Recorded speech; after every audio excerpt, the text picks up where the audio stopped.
Hello students, आज के topic में हम बात करेंगे नंबर सिस्टम के बारे में। मैथ्स का टॉपिक हमने लिया है फर्स्ट। नंबर सिस्टम को हम पूरी सीरीज के रूप में समझेंगे। नंबर सिस्टम को हम फर्स्टली इस टॉपिक में हम समझेंगे अंक, संख्यांक। संख्या के में अंकों के मान मतलब डिजिट्स, न्यूमरल्स और value of digits in numbers. ये तीनों टॉपिक हम इस वीडियो में समझेंगे। अगले वीडियो को मैंने डिटेल से देख रखी है, पॉज करके देख लीजिएगा। चलिए वीडियो को शुरू करते हैं। देखिए नंबर सिस्टम जो है हम इसको बिल्कुल शुरुआत से समझेंगे। नंबर सिस्टम जो है हम इसका अगर शाब्दिक रूप से मीनिंग निकालना चाहें तो नंबर सिस्टम यानी संख्या पद्धति, यानी एक ऐसा सिस्टम, ऐसी पद्धति जो या तो नंबर के लिए बनी है या नंबर पर बेस्ड है। मतलब जो संख्या के लिए बनी है या जो पद्धति संख्या पर बेस्ड है, उस पर आधारित है, वह पद्धति को नंबर सिस्टम कहते हैं। अब स्वाभाविक है, नाम से जाहिर है, नंबर सिस्टम अगर है तो वो किसके लिए होगा? वो नंबर्स के लिए होगा। ठीक है, तो यहाँ पर हम कह सकते हैं कि जो नंबर सिस्टम है वो नंबर के लिए है या नंबर्स पर बेस्ड है। ठीक है, अब यहाँ पर नंबर्स की बात आती है तो नंबर्स जैसे ही हम सुनते हैं वर्ड तो हमारे माइंड में क्या चीज क्लिक होती है? हमारे माइंड में कोई मैथमेटिकल नंबर क्लिक होता है। जैसे हमने मान लिया 5 3 6 या हमने ले लिया 7 6 9। हमें कुछ ऐसे नंबर्स माइंड में क्लिक होते हैं, एकदम इमेजिन होता है कि नंबर्स मतलब ये। ठीक है, अब मैं आपसे अगर ये पूछना चाहूं कि ये जो नंबर्स हैं ये किससे मिलकर बने हैं? ठीक है, तो आप लोग बड़ा सीधा सीधा जवाब दे सकते हैं कि ये जो नंबर्स हैं ये 3 डिजिट से मिलकर बने हैं। ये फर्स्ट डिजिट, ये सेकंड डिजिट, ये थर्ड डिजिट। सिमिलरली आप इसको भी देखेंगे तो ये भी फर्स्ट डिजिट, सेकंड डिजिट और ये थर्ड डिजिट। मतलब कि हम यहाँ कह सकते हैं कि जो नंबर्स होते हैं वो किससे मिलकर बने होते हैं? वो बने होते हैं अंक से मिलकर। अंक मतलब डिजिट से मिलकर वह बने होते हैं। ठीक है, तो अगर हमको नंबर सिस्टम को समझना है तो उसके लिए हमें पहले नंबर समझना पड़ेंगे, और अगर हमें नंबर से समझना है तो हम उसके पहले अंक को समझना बहुत जरूरी है। तो इसीलिए हम सबसे पहला टॉपिक उठाएंगे डिजिट। हम अंक को समझते हैं। देखिए अंक में अगर आपको बोलता हूं कि अंक क्या होते हैं, ठीक है, तो आपके दिमाग में बिल्कुल फट से आंसर आएगा कि सर अंक जो होते हैं वो 1 2 3 4 5 6 7 8 and 9 अप टू 9 ये आपके अंक होते हैं, है ना? बिल्कुल सही जवाब है आपका कि आप इसे ही अंक कहते हैं, सभी इसे अंक कहते हैं। लेकिन जो अंक की हम अगर परिभाषा को समझें, उसका व्यक्तिगत वैल्यू समझें तो हम अंक को क्या कहेंगे? देखिए मैं आपको समझाता हूं डिजिट या अंक की शाब्दिक परिभाषा। गणितीय मान, ठीक है, गणितीय मान या किसी संख्या को व्यक्त करने के लिए हम जिन संकेतों का उपयोग करते हैं उन संकेतों को अंक कहते हैं। इसका मतलब बेटा क्या हो गया कि जिन चीजों को आप अभी तक अंक कह रहे थे वो असल में पहले संकेत हैं। These are symbols। ठीक है, तो ये जो अंक है, ये जो डिजिट है, यह पहले संकेत है। संकेत होने के बाद में ये अंक बनते हैं। ठीक है, आपको डेफिनेशन याद हो गई। साथ में नोट्स बनाते चलिए बेटा। पहले हम अंक के बारे में पूरी डिटेल समझेंगे, फिर नंबर्स के बारे में आगे नोट्स साथ में बनाते चलिए वीडियो के। मैं एक टॉपिक आपका पिक करता हूं। तो डेफिनेशन क्या हो जाएगी डिजिट की कि वह संख्या या गणितीय मान जिसको व्यक्त करने के लिए हम जिन संकेतों का उपयोग करते हैं, उन संकेतों को अंक कहते हैं। और इन संकेतों को अंक के रूप में अभिव्यक्त करने की पद्धति को क्या कहते हैं बेटा? दार्शनिक पद्धति कहते हैं। ठीक है बेटा, ये क्वेश्चंस आते हैं इसलिए मैं आपको बिल्कुल डिटेल में बता रहा हूं कि संकेतों को अंक में अभिव्यक्त करने की पद्धति क्या कहलाती है। तो आपका जवाब होना चाहिए दार्शनिक पद्धति।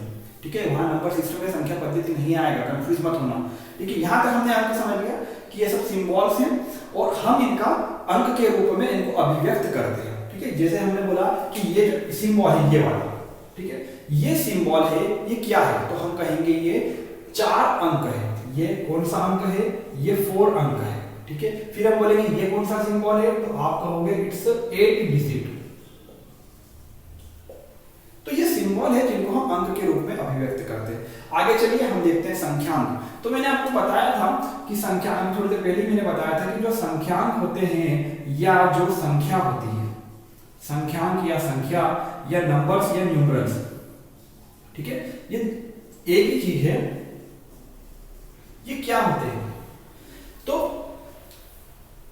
अंकों के समूह से मिलकर बनी गणितीय मान को हम संख्या कहते हैं। फिर से समझिए, अंकों से मिलकर बने समूह को, ठीक है, अंकों से मिलकर बने समूह को अंकों से मिलकर बने समूह के गणितीय मान को हम संख्या कहते हैं। जैसे कि यहां पर हो गया 8 7 6 4 8 2, ये 5 अंक है बेटा। इसमें कितने अंक है अगर हम देखें तो यहाँ पर कितने डिजिट एग्जिस्ट करते हैं, 5 डिजिट इसमें एग्जिस्ट करते हैं, ठीक है।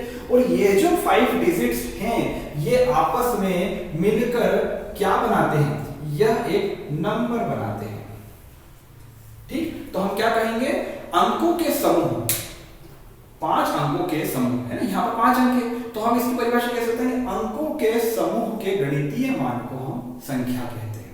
आगे की बात बेटा समझ में, तो हमने इनसे क्या क्या समझ लिया, अंक समझ लिया, संख्या समझ ली। अब हम समझते हैं संख्या में अंकों के मान को, ठीक है।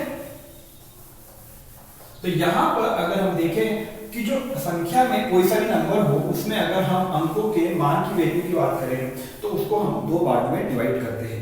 देखिए यहां पर मैं आपको समझाता हूं, अगर कोई हमने नंबर लिया, देखिए नंबर है, इसमें हम अगर किसी का मान निकालते हैं, किसी संख्या का मान निकालते हैं, तो उसको हम 2 कैटेगरी में डिवाइड करेंगे। पहली कैटेगरी हमारी क्या होगी बेटा, जातीय मान, और दूसरी कैटेगरी में आएगा स्थानीय मान, ठीक है।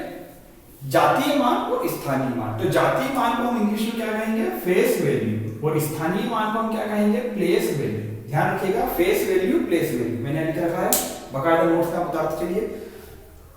जातीय मान और स्थानीय मान, अब ये क्या होते हैं मैं दोनों को एक साथ में समझाऊंगा ताकि आपको कंपैरिजन करने में आसानी रहे, और हम एक ही संख्या को लेकर पढ़ेंगे ताकि दोनों में आप कंपेयर आराम से कर सके। मैं यहाँ पर एक संख्या लेता हूं, 8 7 9 4 3 2 6, ठीक है। टोटल अब अगर मैं आपसे इसमें पूछूं कि कितने डिजिट्स हैं, तो आपका आंसर होना चाहिए इसमें 7 डिजिट्स है। साथ में रिवीजन भी होता जा रहा है अपना, देखो है ना, 7 डिजिट्स है, ठीक है। इसको हटा देते हैं। तो यहां हमने एक संख्या ले ली। इस संख्या में मेरे छोटे छोटे कुछ पहले मैं क्वेश्चन पूछता हूं आपको कि इस संख्या में अगर मैं आपसे 8 का जातीय मान जानना चाहता हूं तो उसका क्या जवाब होगा आपका। फिर मेरा आपसे क्वेश्चन रहेगा कि मैं 4 का जातीय मान जानना चाहता हूं तो आपका जवाब क्या होगा। फिर मैं आपसे पूछता हूं कि मुझे 6 का फेस वैल्यू बताइए, तो आपका जवाब क्या होगा। हम फेस वैल्यू इधर समझेंगे, इधर स्थानीय मान समझ लेंगे। 8 का जो जातीय मान होता है वह 8 ही होता है। 4 का जो जातीय मान होगा वो 4 ही होगा। 6 का जो फेस वैल्यू होगी वो 6 ही होगी। देखिए अब आपको समझ में आ रहा है कुछ कि यहाँ पर जातीय मान से रिलेशन क्या है। जातीय मान का मतलब यह बिल्कुल भी नहीं है कि वह अंक, जिस अंक का जातीय मान हमें निकालना है, वह अंक संख्या में किस स्थान पर आया है, उससे कोई रिलेशन नहीं है। यहाँ पर हमें यह देखना है कि हमारी बात किस पे हो रही है, इस 8 के लिए हो रही है ना, इस 8 के लिए बात हो रही है। इस 8 का जातीय मान क्या है, जातीय मान मतलब उसकी व्यक्तिगत वैल्यू, उसका व्यक्तिगत मान। तो यहाँ पर 8 का व्यक्तिगत मान क्या है, यहाँ 8 का व्यक्तिगत मान होगा 8। जैसे मैंने आप किसी बच्चे को बोल दिया बेटा 40 किलो शक्कर ले आओ, ठीक है, क्या बोला मैंने, 40 किलो शक्कर ले आओ, ठीक है। और यहां पर मैं अगर इस 4 का जातीय मान, ठीक है, फेस वैल्यू अगर मैं जानना चाहूंगा तो इसकी फेस वैल्यू आएगी 4, ठीक। लेकिन बच्चा लोगों, मैं अगर इसका चाहूंगा प्लेस वैल्यू, तो प्लेस वैल्यू कितनी आएगी इसकी, पता है किसी को, 2.5। इसका स्थानीय मान आएगा 2.5 का, ठीक है। तो अब मैं आपको यहां तक आपको जातीय मान समझ में आ गया। अब हम बात करते हैं बेटा स्थानीय मान की, ठीक है। चलो स्थानीय मान समझ लो इसी नंबर में।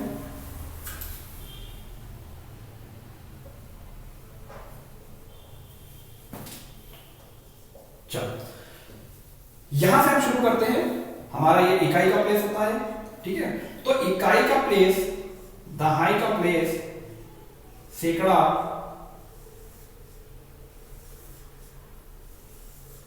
ठीक है। अभी हम एक डिजिट का हम स्थानीय मान कैलकुलेट करेंगे। स्थानीय मान एक डिजिट का कैलकुलेट होगा। मैंने अगर आपसे जानना चाहा कि बेटा 6 का मुझे स्थानीय मान निकाल के दीजिए इस नंबर के लिए, तो आपका आंसर होगा 6 × 1 = 6। यह पहले प्लेस पर है, यह इकाई के प्लेस पर है, यह यूनिट के प्लेस पर है, तो यहां पर 1 का मल्टीप्लाई होगा और यहां पर आंसर आएगा आपका 6। ओके, फिर मैं पूछता हूं यहां पर मुझे 2 का प्लेस वैल्यू निकाल के दीजिए, तो ये कौन से अंक पर है बेटा, ये है दहाई के अंक पर, तो यहां पर आपका आंसर होगा 2 × 10 = 20। ठीक है, आ रहा है बेटा समझ में?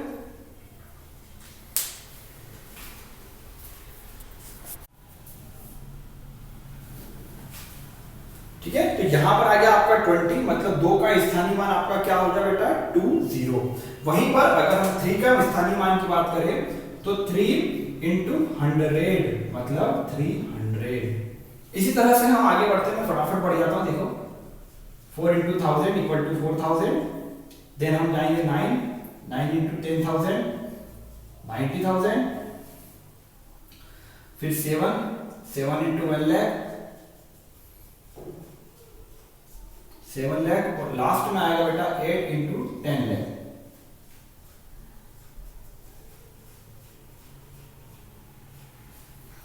ठीक है, तो यहां पर बेटा 6 का स्थानीय मान क्या है 6 है, 2 का स्थानीय मान 20, मतलब कि आप जैसे जैसे आगे बढ़ेंगे, ठीक है, वैसे वैसे आपको 10, 100, 1000, 10,000, 1 लाख और 10 लाख का मल्टीप्लिकेशन करके उसका स्थानीय मान निकालना होगा।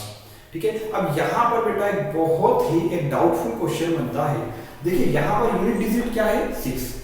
अब मैं आपसे पूछूंगा कि मुझे 6 का फेस वैल्यू बताइए, और यहां मैं पूछता हूं प्लेस वैल्यू बताइए। ठीक है, मैंने क्या पूछा कि इस डिजिट में मुझे 6 का फेस वैल्यू चाहिए, और मैं पूछ रहा हूं इस डिजिट में मुझे 6 का प्लेस वैल्यू चाहिए। तो यहां पर आपका फेस वैल्यू के लिए आंसर होगा 6, और प्लेस वैल्यू के लिए आंसर होगा या तो यूनिट आप बोल सकते हो, इकाई बोल सकते हो, या फिर आपका आंसर होगा 6।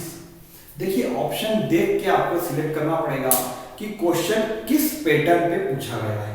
अगर आपसे यहां पर प्लेस वैल्यू पूछी जाती है किसी डिजिट की, और उस प्लेस वैल्यू में आपको ऑप्शन में दिया जाता है इकाई, दहाई, सैकड़ा, इस तरह से, तो फिर आपको यह इकाई, दहाई, सैकड़ा वाला आंसर टिक करना है। लेकिन अगर आपसे पूछा जाता है ये मल्टीप्लिकेशन आंसर 6, 20, 300, 1000, तो फिर आपको उस तरह का आंसर निकालना चाहिए। तो यहां तक मैंने आपको अभी अंक समझाया है, इस पार्ट में संख्यान समझाए हैं, न्यूमरल समझाए हैं, संख्या में अंकों के मान समझाए हैं जो 2 तरह के होते हैं, जाति मान और स्थानीय मान। ये दोनों तरह के हमने समझ लिए हैं, आप नोट्स इसके बना लीजिए। और अगले वीडियो में मैं आपको पढ़ाऊंगा टाइप्स ऑफ नंबर्स, नंबर्स कितने तरह के होते हैं, प्राइम नंबर, भाज्य नंबर, अभाज्य नंबर, अभिष्ट नंबर, प्राकृतिक नंबर, ये सभी हम समझेंगे डिटेल में। फिर हम देखेंगे टेस्ट ऑफ डिविजिबिलिटी, अभाज्यता की टेस्ट, विभाज्यता की test, test of number to be a prime, prime number कैसा होता है, ये सभी हम समझेंगे। बने रहिए मेरे साथ, मेरे वीडियो को लाइक और शेयर कीजिए, और चैनल को सब्सक्राइब करिए ताकि आगे आने वाले सभी वीडियो की नोटिफिकेशन आपको जल्दी मिल जाए। Okay, bye, best of luck.